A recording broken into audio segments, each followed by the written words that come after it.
আমার চ্যানেলের সকল দর্শক ও প্রিয় সাবস্ক্রাইবার বন্ধুদের জানাই আন্তরিক শুভেচ্ছা ও ধন্যবাদ। ছোট বন্ধুরা, তোমরা যারা আমার চ্যানেলে নতুন দর্শক, তাদের কাছে অনুরোধ, তোমরা অবশ্যই চ্যানেলটিকে লাইক ও সাবস্ক্রাইব করে এই চ্যানেলের সাথে থেকো এবং অবশ্যই বন্ধুদের শেয়ার করো। নতুন ভিডিওর নোটিফিকেশান পেতে পাশে থাকা বেল আইকনটিকে অন করে দিও। কোনো জিজ্ঞাসা থাকলে অবশ্যই কমেন্ট করে জানিও। সকলে ভালো থেকো। আমাদের পরিবেশ পঞ্চম শ্রেণী পৃষ্ঠা নং 1, 2, 3 পেজের এই প্রশ্ন উত্তর, কিছু বাছাই প্রশ্ন উত্তর তোমাদের আমি এখানে দেখিয়ে দিচ্ছি। আন্ডারলাইন দিয়ে দিয়ে সমস্ত বুঝিয়ে দিয়েছি, ঠিক আছে। চামড়াকে আমরা বর্ম বলি কেন? এটা আমাদের প্রথম 1, 2, 3 পাতার যে প্রশ্নগুলো আছে তার মধ্যে এটা প্রথম এক পাতার যে প্রশ্ন, যে আমরা চামড়াকে আমরা বর্ম বলি কেন, তাহলে উত্তর কি হবে? বর্ম যেমন বাইরের আঘাত থেকে বাঁচায়, তেমনি চামড়া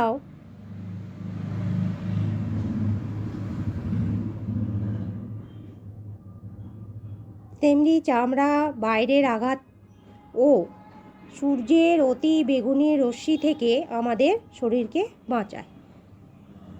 ঠিক আছে, আমি আন্ডারলাইন করে করে আমি এগুলো দেখিয়ে দিলাম। মেন যে কথাগুলো আছে, যে বর্ম যেমন বাইরের আঘাত থেকে বাঁচায়, তেমন চামড়া বাইরের আঘাত ও সূর্যের অতি বেগুনি রশ্মি সেটা থেকে আমাদের শরীরকে বাঁচায়। তারপরে প্রশ্ন কি আছে, যে এক সময় চামড়ার কি ব্যবহার হতো?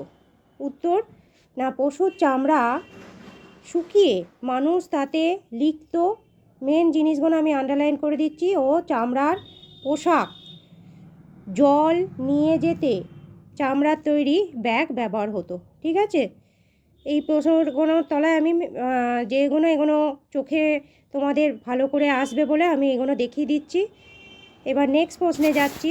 নেক্সট প্রশ্ন কি আছে, না গোড়ালির চামড়া মোটা হয় কেন? আমি কি উত্তর এখানে করেছি, না আমরা হাঁটাহাঁটি করি।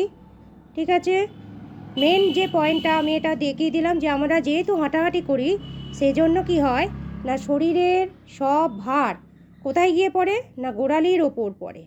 ঠিক আছে, গোড়ালির ওপর পড়ে, তাই গোড়ালির চামড়া মোটা হয়। কেন মোটা হয় আমি এগুলো দেখিয়ে দিলাম আন্ডারলাইন করে। এবার তারপরে প্রশ্ন কি আছে,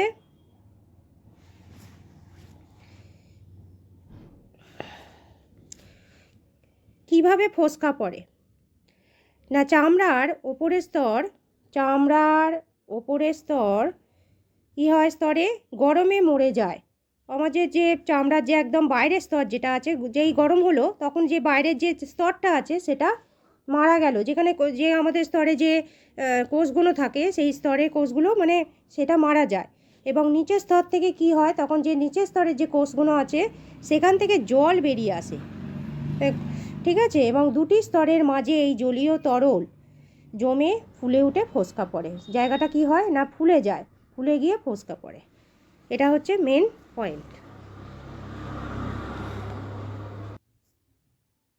আমি আবার পরের প্রশ্ন তোমাদের বলছি।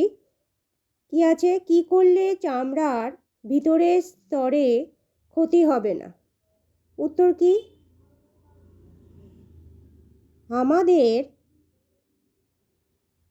শরীরে কোনো অঙ্গ বা হাত পুড়ে যায়, তখন কিছুক্ষণ বরফ জলে, কোথায়, না বরফ জলে, এই যে বরফ জলটা আন্ডারলাইন করে দিলাম, বরফ জলে হাত ডুবিয়ে রাখতে হবে। তাহলে কোথায় থাকতে হবে, না বরফ জলে।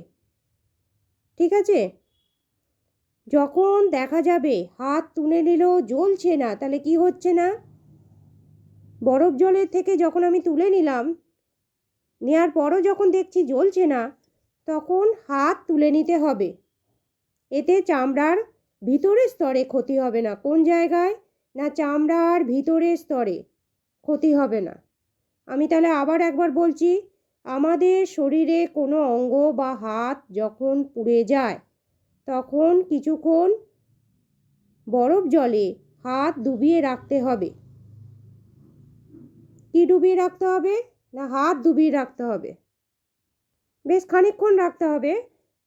হাত তুলে নিলেই তখন জ্বলবে, তাই জন্য হাতটা অনেকক্ষণ করে বরফ জলে ডুবিয়ে রাখলে কি হবে, যে ওপরের যে স্তরটা যেখানে পুড়েছে সেই স্তরটা আস্তে আস্তে ঠান্ডা হয়ে যাবে ঠান্ডা জলের সংস্পর্শে। তখন আর নিচের স্তরে গিয়ে এটা পৌঁছাতে পারবে না। নিচের স্তরের যে কোষগুলো আছে সেখানে গিয়ে গরমটা কি করতে পারবে না, পৌঁছাতে পারবে না। তার ফলে কি হবে না, ক্ষতি হবে না কোনো। ওই যখন দেখা যাবে যে হাত তুলে নিলেও জ্বলছে না, তখন হাত তুলে নিতে হবে। এতে চামড়ার ভিতরের স্তরে কোনো ক্ষতি হবে না। ঠিক আছে?